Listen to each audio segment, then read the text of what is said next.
Foi. Nem contou, foi direto. Boa noite a todos, sejam bem-vindos ao Núcleo Espírita Plano Maior. Hoje, o nosso trabalho híbrido, presencial e internet, virtual. Hoje quem vai fazer a palestra para nós é o nosso Luiz Armando. Ele vai falar das necessárias mudanças que cada um de nós precisa ter. Especialista no assunto. E nós vamos então começar nossa cromoterapia de hoje com as nossas orações ao nosso Mestre Jesus. Vamos elevar o nosso pensamento a Jesus, o nosso Divino Mestre, pedir a Ele que nos abençoe, nos traga a tua luz, a tua paz, a proteção a todos nós, a proteção à nossa casa, que cada um de nós receba nesta noite aquilo que veio buscar, em termos de saúde emocional, tranquilos. E nós vamos ajudar com o nosso pensamento positivo, buscando deixar as nossas preocupações de lado e buscarmos no nosso interior tudo aquilo que aqui a gente veio buscar. Que a gente absorva, esteja aberto a essa absorção e que possamos receber todas essas bênçãos que já foram preparadas desde as primeiras horas da manhã. E que hoje estamos aqui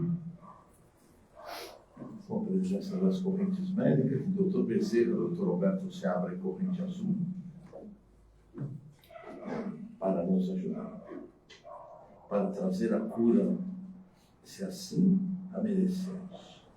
Se não, recebermos um grande alívio das nossas dores, das nossas sensações, dos nossos emocionais, e sairmos daqui muito mais leve do que quando chegamos. E sairmos daqui muito mais equilibrados do que quando chegamos. E assim seguirmos a nossa semana de trabalho. Que Deus Pai nos abençoe, que Deus Pai nos ilumine agora e sempre. Que assim seja.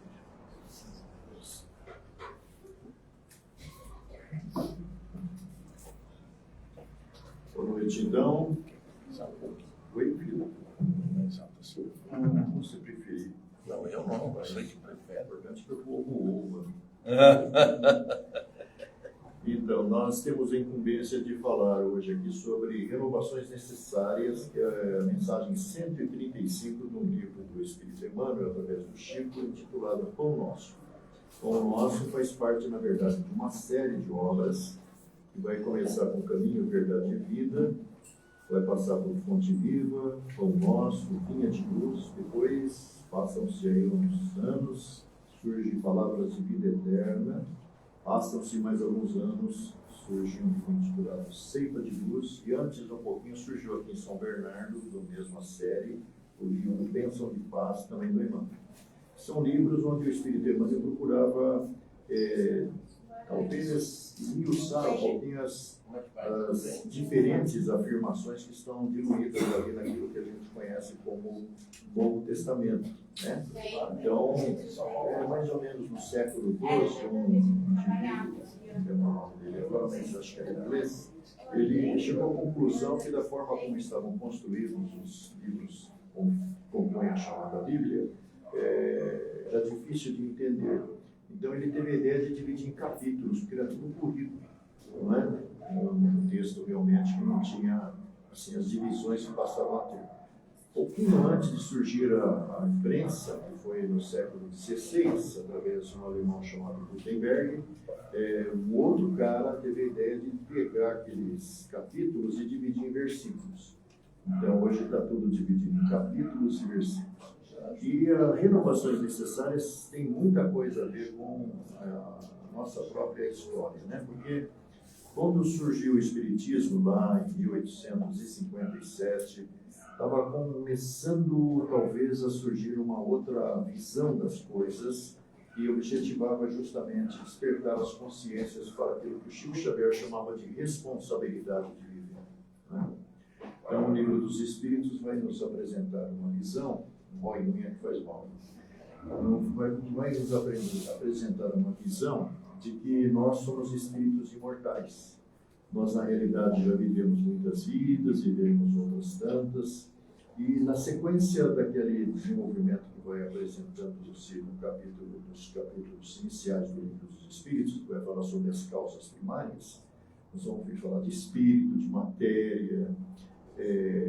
Na segunda parte, que é o livro conhecido como as causas primárias, é o primeiro. O segundo é o mundo espírito ou o mundo dos espíritos, que vai falar sobre a existência de um outro mundo, de onde nós viemos, para onde voltaremos, onde estão aqueles que passaram por essa vida e pelo fenômeno da morte foram de volta lá para a prestação de contas, como vai acontecer conosco a qualquer momento.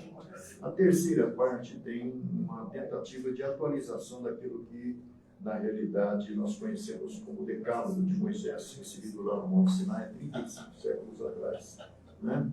E ali está detalhado o que o Kardec chama de leis morais. E na última parte, esperanças e consolações. Nós vamos entender o que é morte, o que é o suicídio, o que acontece quando a gente desiste de viver de uma forma radical. Mas no final da terceira parte, que é as leis morais, vai apresentar-se lá um capítulo que chama-se Perfeição Moral.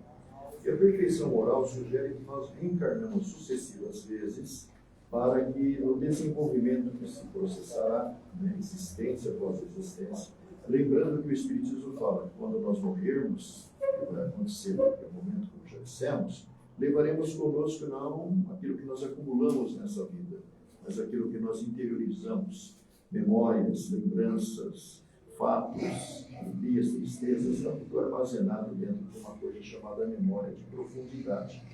E o computador é mais ou menos baseado na nossa própria estrutura mental, né? Nós temos uma memória periférica, que é aquilo que o computador também tem, e temos o HD, onde está tudo armazenado. Nós temos um HD que vem de milhões de anos atrás. Nós não nascemos de repente, em função de uma concepção resultante de uma relação entre um homem e uma mulher. Espiritualmente, nós já existíamos. O que nasceu ali foi o corpo através do qual nós nos servimos. Então, na realidade, a perfeição moral, que é aquela última parte das leis morais, vai falar que, na realidade, nós temos que prestar atenção nessa questão da nossa evolução espiritual. Nós vamos ter ali algumas respostas de um grande teólogo católico, foi padre, converteu-se ao catolicismo lá no ano 300, em torno do ano 300, 400, chamado Aurelius Agostinus. Ele, na realidade, o apelido que ele vai ganhar é Santo Agostinho, porque a igreja vai eleger ele como um santo. Ele, na realidade, foi um grande teólogo ao lado de São Tomás de Aquino. Então, ele vai construir uma história maravilhosa em torno dessa história conhecida como catolicismo. E o Espiritismo vai contar com a colaboração dele também, porque ele está presente em muitos momentos do Evangelho segundo o Espiritismo, que é um livro que eu acho que a maior parte aqui já viu a capa, já talvez tenha em casa. É um livro interessante, que é o Manual de Instruções dos Espíritos.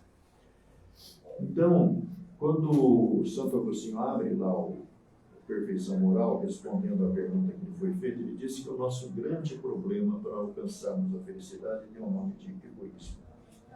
E o Kardec vai avançar nessa compreensão e vai nos apresentar no livro Obras Póstumas uma informação também interessante.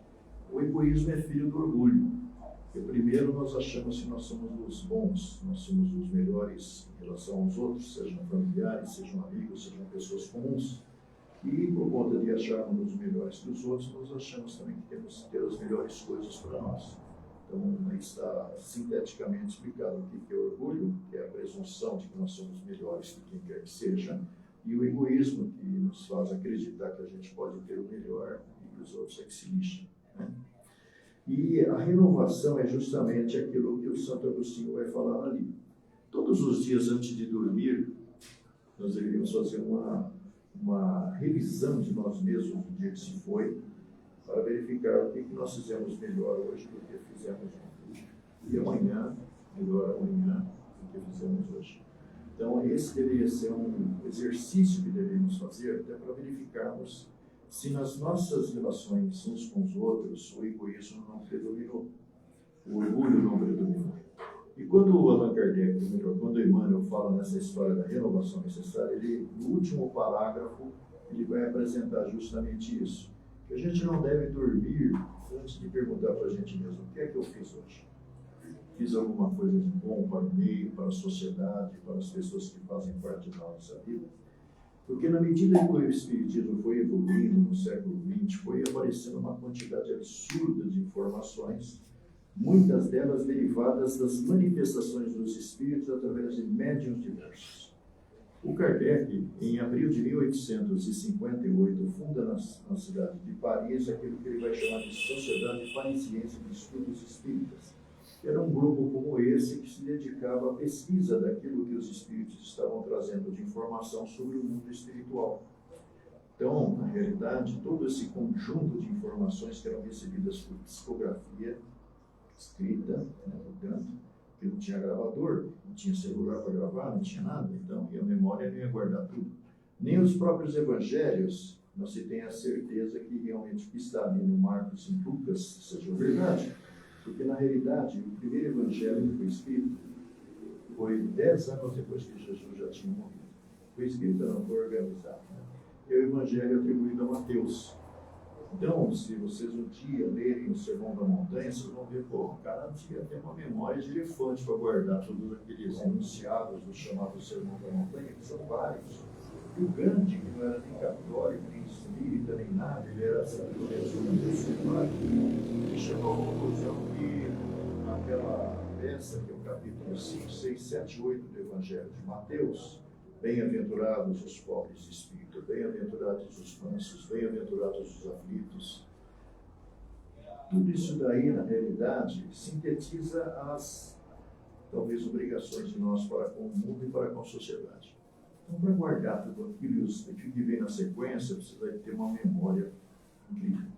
Então, hoje, alguns teólogos católicos, são os caras que estão estudando isso, eles chegaram à conclusão que isso só pode ter sido transmitido por Espírito Santo. O Espírito Santo ditou, o cara anotou e ficou guardado. Porque também não tinha livros, tudo era anotado nos chamados pergaminhos, que eram, na realidade, uma pele de couro, né, que os caras escreviam ali, e isso daí ficou meio que perdido.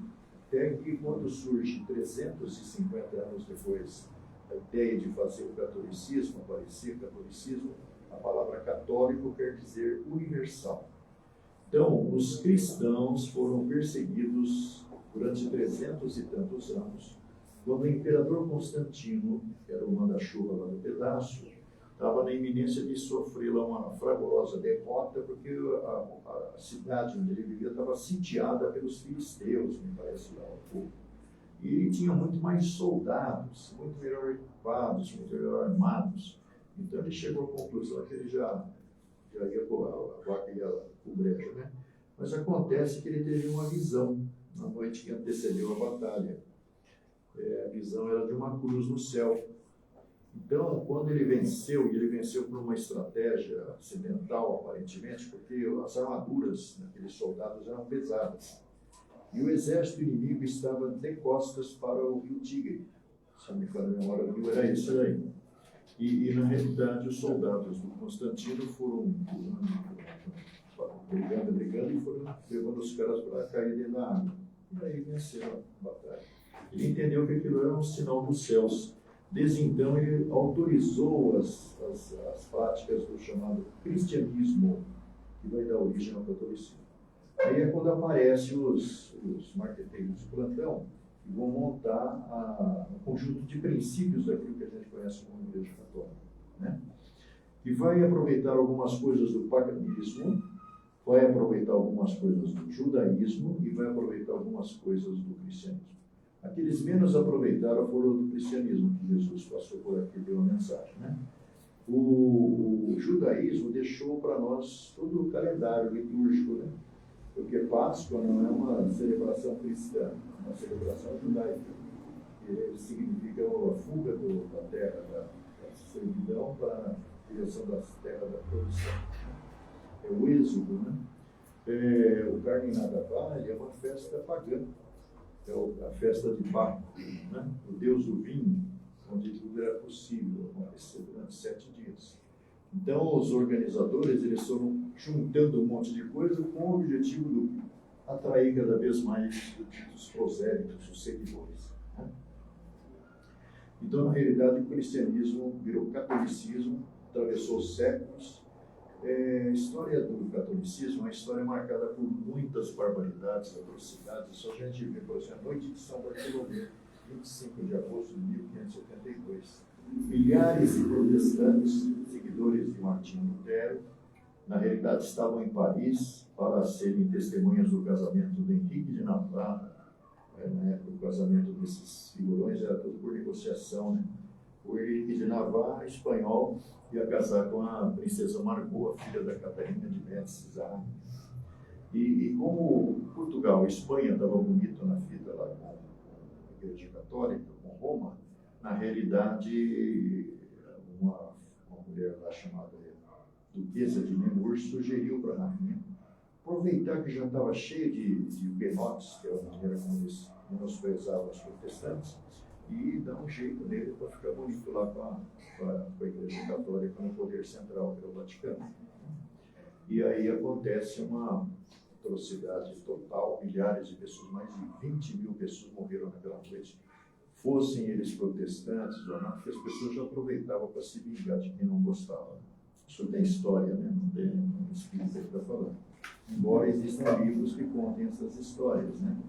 Tem um livro do Rochester, que é o conde John Wilmot, chamado Noite de São Bartolomeu, e tem uma trilogia produzida através da Dona Ivone do Amaral Pereira, que é uma grande construída através da Dona Ivone do Amaral Pereira, que começa com um livro intitulado Nas Voragens do Pecado. Depois vamos ter a sequência, porque todos aqueles espíritos que estavam envolvidos com a Noite de São Bartolomeu renascem na própria Grã-Bretanha, na condição de os espíritos que, na realidade, vão ter as suas histórias recontadas, agora atualizadas, né? E, na verdade, o livro chama-se O Cavaleiro de Núñez. E depois a terceira parte vai chamar-se O Drama da Bretanha. Então, os mesmos espíritos que vão surgindo, ressurgindo aí na biblioteca maravilhosa que tem em cima, tem os 3, né? Vale a pena abrir para a gente ver como é que a sua atitude, intencionalmente, porque tudo tem a ver com a intenção, ela vai repercutir em você mesmo, na forma de desarmonias, na forma de desequilíbrios. Quando Emmanuel fala para você fazer aí uma revisão todo dia, perguntar para você mesmo o que eu fiz de melhor hoje do que eu fiz ontem, ele está sugerindo isso, porque hoje, com a contribuição da neurociência e da ciência de maneira geral, nós sabemos que o seu pensamento, que é construído a partir do seu sentimento, da sua emoção, repercute de maneira decisiva no funcionamento da sua estrutura fisiológica. Às vezes, agravando determinadas patologias na parte gástrica, na parte respiratória, na parte cardiológica, na parte hepática, né? Então, muitas doenças, elas, assim, embrionariamente já renascem com a gente, porque quando o papai e a mamãe se misturaram, na verdade, nós trouxemos contribuições genéticas de um e de outro, e às vezes, em determinadas famílias, já existe uma predisposição para diabetes, por exemplo. Já existe uma predisposição para doenças do fígado, não é? Então, você, às vezes, acaba sendo integrado naquele grupo e vai, através das doenças, das enfermidades que você vai enfrentar, ter a oportunidade de reorganizar a sua parte fisiológica, quando não mental. Porque hoje nós temos aí informações, né? Outro dia eu estava vendo, na semana passada, uma entrevista lá do Robert Kennedy Jr., né? Que é o ministro da Saúde dos Estados Unidos, e agora eles estão vasculhando tudo. Então, eles disseram que houve um aumento exponencial do número de autistas nos Estados Unidos nos últimos anos. O autismo é uma doença neurológica que surge, uma doença psiquiátrica que surge nos anos 60, quando foi descoberta aí a manifestação dessa doença. Na época, as estatísticas demonstraram que era um autista para cada 20 mil. Hoje você tem um autista para cada 10 pessoas. E agora você descobriu que tem muito adulto que é autista e não sabia, né? Então, existem algumas teorias desenvolvidas por psiquiatras espíritas que dizem o seguinte, que esses processos, em grande medida, acentuado o número, Brasil também está lotado de autista, né? Na realidade tem a ver com a Segunda Guerra. Então, aí a gente vai encontrar em André Luiz, no livro Mensageiros, uma informação que é uma coisa muito interessante. O André Luiz, o Aniceto e o Vicente, numa parte que não foi mostrada no filme, não sei se assistiram, mas hoje já tem até no YouTube, né? Então, na realidade, o que o filme vai mostrar? Que o André Luiz, o Vicente e o Aniceto, que é o grande sobrenome do filme, na realidade estão vindo aqui para a superfície, na região do Rio de Janeiro, que chamam de crosta, na verdade é a parte mais sólida aqui da Terra para nós. E eles, na realidade, param na casa de um indivíduo chamado Alfredo, que é casado com uma mulher chamada Ismália.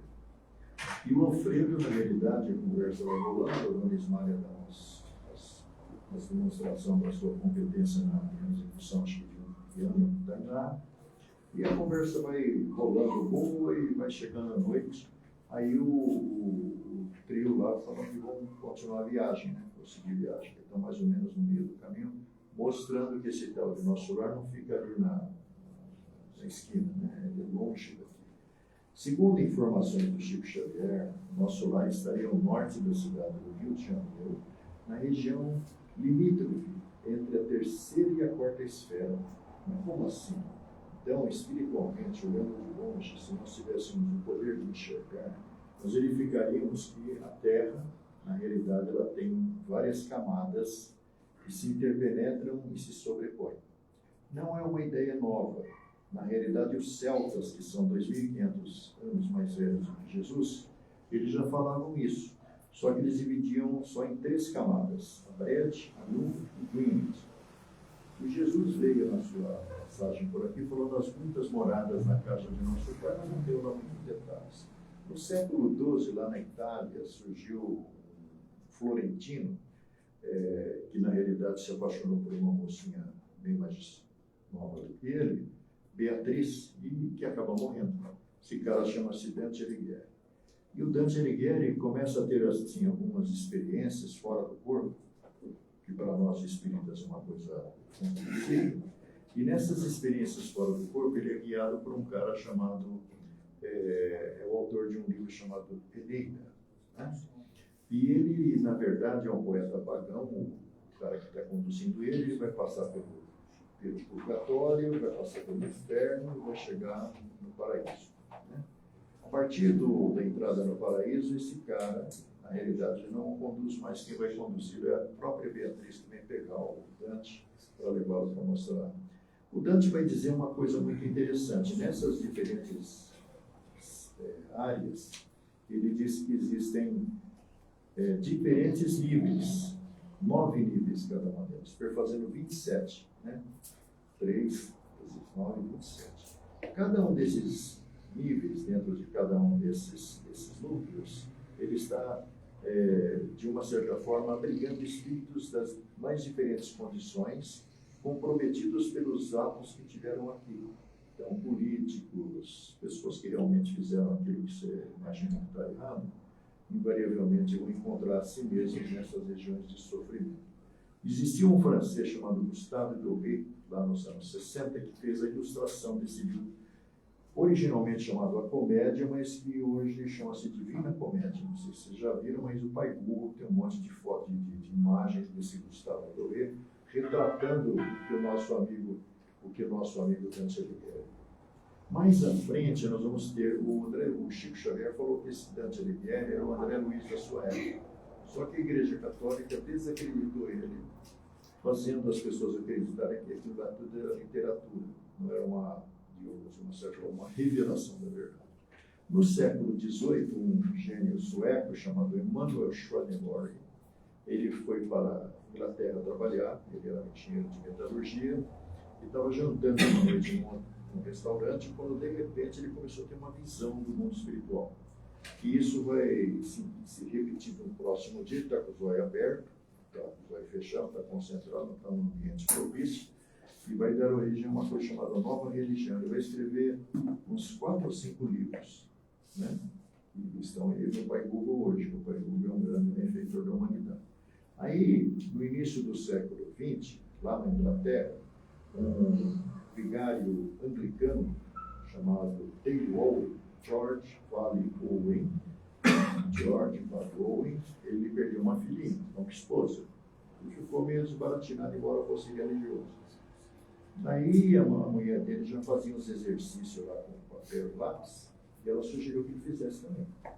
E aí ele vai começar a receber 24 palavras por minuto e vai escrever cartas que vão dar origem a um livro intitulado A Vida Além do Véu. Na verdade, se vocês serem análises comparativas, vocês vão ver que em 1935 o Chico Xavier também recebeu as cartas da mãe dele. E a mãe do Taylor vai contar a realidade espiritual, que não é muito diferente do que o Emmanuel Schoenberg, Dante Alighieri, e que o Chico vai falar no século XX. Que o Chico vai falar assim, ó, vocês cortam uma cebola e no meio e dão uma olhada por ela, vocês vão ver o que é o mundo espiritual da Terra. As camadas interpenetradas e sobrepostas, né? Então, dentro dessas camadas, existem N regiões espirituais. Quando a Dona Ivone do Amaral Pereira, lá em 1926, recebeu o livro Memórias do Suicida, que só foi publicado nos anos 50, ela realmente estava mostrando uma das diferentes áreas ocupadas no mundo espiritual. No século XX, nos anos 80, surgiu um garoto que morreu com 28 anos, ali na região de Cravinhos, com um capotamento de carro, na direção de Brasília, e esse cara vai começar a escrever também, através de uma prima de São Bernardo, depois de uma médium lá do Rio, depois de uma médium de Brasília. E ele vai escrever um monte de livros interessantes. 2 deles têm a ver com aquilo que virou uma febre, né, que é o problema do deputado de tendência química. É o livro Consciência e Driblando a Dor. E depois, mais à frente, ele vai escrever um livro sobre a sombra do seu olhar, que vai falar sobre o problema dos tatuados, né? Então, mostrando que existem regiões, porque o que vai determinar a construção, a origem dessas regiões no mundo espiritual, como está no livro Falando da Terra, na mensagem Notícias, é a onda mental do indivíduo. Essa onda mental vai fazer com que você seja aglutinado, seja reunido àqueles caras que pensam e vibram como você, quando você partir daqui, passar pelo velório, pelo alfândega do velório, e de repente entrar lá definitivamente no mundo espiritual, né? Então nós precisamos de renovarmos, fazer o que o Emmanuel está falando. Antes de dormir, faça uma pergunta para você mesmo: o que é que foi que eu fiz hoje melhor do que ontem? O que eu posso fazer amanhã melhor do que hoje? Que é o que o Santo Agostinho já tinha falado lá na Perfeição Moral, no Livro dos Espíritos, encerrando as leis morais, que é a terceira parte daquele livro. O Emmanuel termina, já que o tempo já era, falando sobre proteção. O trabalho que tens, diz ele, veio do amor de Deus. A tentação que sofres é a prova que te apura. O parente difícil é um teste para o bem. Doença que te aflija, reajusta-te o ser. Recorda a tempestade, regenerando a vida. Por trás de todo mal, brilha a bênção de Deus. Que Ele nos abençoe.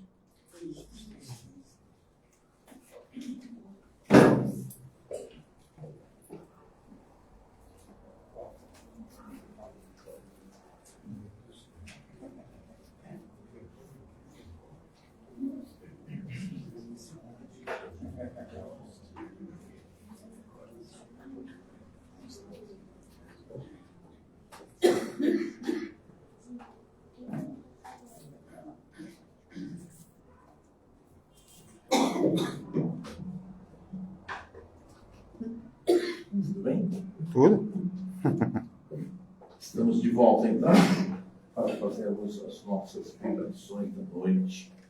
Nossa renovação necessária passa pelas vibrações que faremos com muito amor, com muito carinho, iniciando pela paz mundial, que os dirigentes das nações encontram através do diálogo a paz para todo o nosso planeta. Vamos vibrar pela paz entre Israel e os palestinos, para que haja um cessar-fogo, para que haja um corredor humanitário, que é comida, medicamentos e outras necessidades como água, sejam levadas aos palestinos. Nós vamos vibrar também pela paz entre Ucrânia e Rússia, que possa haver um acordo, um cessar-fogo definitivo para a região, para que aquela população possa se refazer, se reestruturar e todos possam viver em paz. Nós vamos vibrar também pelo nosso querido Brasil, que os nossos governantes possam desenvolver o nosso país, trazendo alimentação, trazendo a saúde, trazendo a educação a todo o povo brasileiro. Vamos vibrar por todos os hospitais, casas de saúde e pronto-socorros. Enfim, onde haja um leito de dor, Mestre Jesus, que a tua presença, que a presença dos teus, que as correntes médicas possam estar ali para ajudar e para restaurar todos esses nossos irmãos.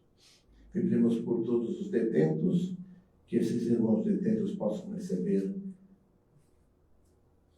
muito ensinamento, possam se arrepender dos males que praticaram, pedir perdão pelos males praticados e ainda nesta encarnação reiniciarem o seu refazimento, a sua reestruturação interior.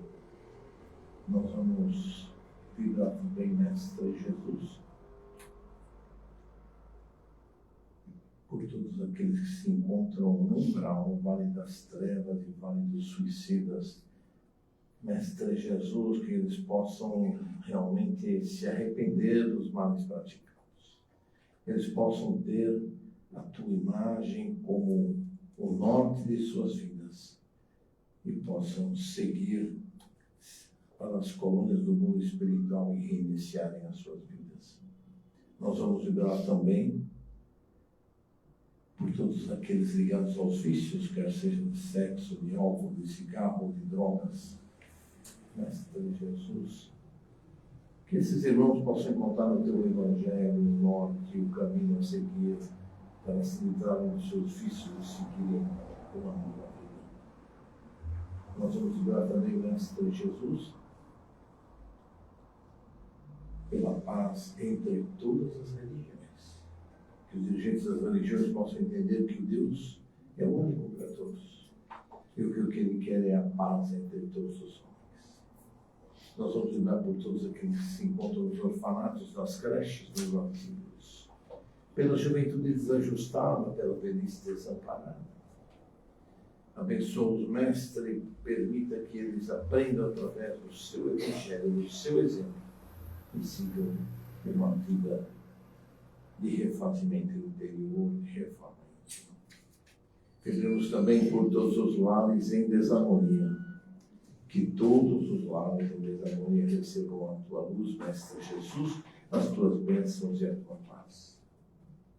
Nós vamos vibrar também, Mestre Jesus, por todos os nossos desafetos, quer seja desta encarnação, quer seja de encarnações passadas. Que o plano espiritual leve o nosso pedido de perdão a todos esses nossos desafetos.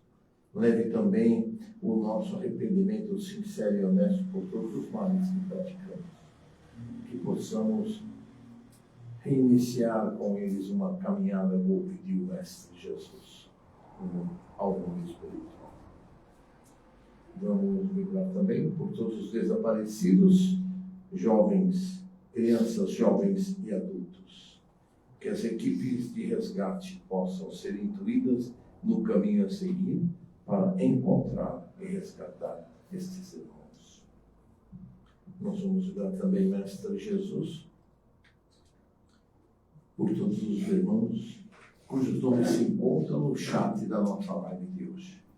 todos eles possam receber as bênçãos curadoras do mundo espiritual, o amor, a paz, o carinho desses que são os nossos irmãos maiores. Nós vamos orar também, Mestre Jesus, por todos os nossos parentes, amigos e irmãos. Vamos vibrar pelos nossos lares. Que a todos branca, Mestre Jesus, esterilizadora, limpe todos os ambientes da nossa casa, retirando miasmas, fluidos deletérios. E se houver irmãozinhos ali tendo discórdia, que eles possam ser encaminhados à tua seara bendita de amor e de trabalho. E vamos, Mestre Jesus, vibrar finalmente por nós mesmos. Que a tua luz maravilhosa seja derramada sobre cada um de nós, restaurando os nossos centros de força, restaurando o nosso ânimo, restaurando a nossa energia positiva. Que possamos, Mestre Jesus, seguir ampliando a nossa fé e ampliando as nossas sensibilidades a cada dia mais. Que Deus Pai nos abençoe, Deus Pai nos ilumine agora e sempre. Que assim seja.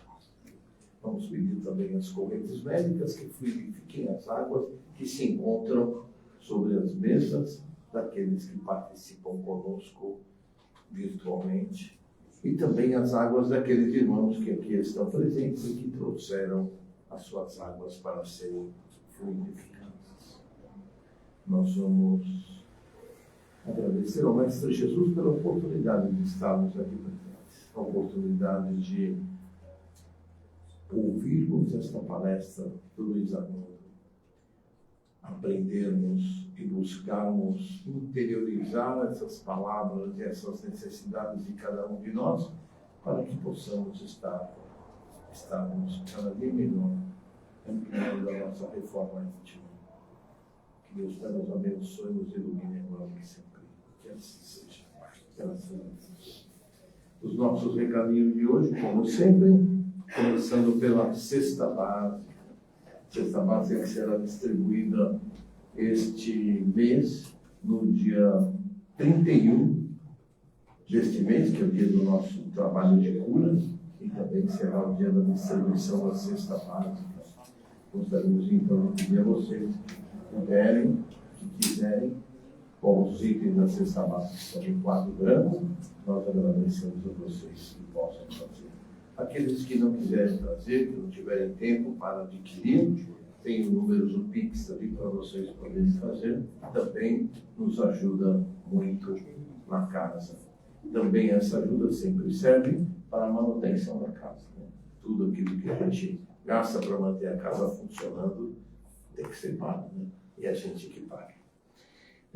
Temos um passar no fundo da casa, quando vocês saem da sala de cromoterapia, nós temos o nosso passar que é integralmente revertido para a manutenção da casa e para as cestas básicas, tudo que for adquirido. Então, vocês nos ajudam também dessa forma. O curso básico que nós temos na casa é nas terças-feiras, 20 horas. Aqueles que quiserem participar, falem com a Margarida, deixem seu nome, seu telefone. O professor Carlos vai entrar em contato, incluir vocês do grupo do curso, e vocês podem participar. Curso online. Então, é facinho, né? Não tem desculpa para não vir, não tem desculpa para não assistir, não tem desculpa para faltar. Né? Facinho, estando em casa ou em qualquer lugar, dá para assistir o curso tranquilamente. Nós temos entrevista de orientação nas quintas-feiras, das 17 às 19 até às 21 horas. Quem faz a entrevista é o Cláudio Rio. Aqueles que quiserem ter alguma orientação, alguma conversa especial, algum pedido especial, podem falar com a Margarida e a Jenny para falar com o Cláudio Rio no dia de amanhã. Importante lembrar que para passar no tratamento agendado de cura, que será o próximo dia 31 de maio, é obrigatório passar pela triagem com o Cláudio Mir para avaliação. Nós temos também biblioteca no andar de cima, com inúmeros títulos que vocês podem escolher, retirar os livros, ler, devolver, trocar e podem aprender mais sobre a nossa doutrina espírita. Alguns já estão trazendo água, que eu já vi. A água deve ser levada para a câmara de cromoterapia aberta, posta embaixo da cadeira, e vocês vão ter as suas águas fluidificadas. Aqueles que não trouxeram, que quiserem adquirir, o Luiz lá no bazar tem as garrafas de água para vender para vocês. Nós temos as nossas lives, hoje é uma delas, domingo 20 horas através do Facebook do Núcleo Espírita, também fazemos a live todos os domingos, sem exceção, tá bom? Aqueles que quiserem, é só participar conosco, tá bom? Deus abençoe vocês, obrigado pela companhia, até a semana que vem.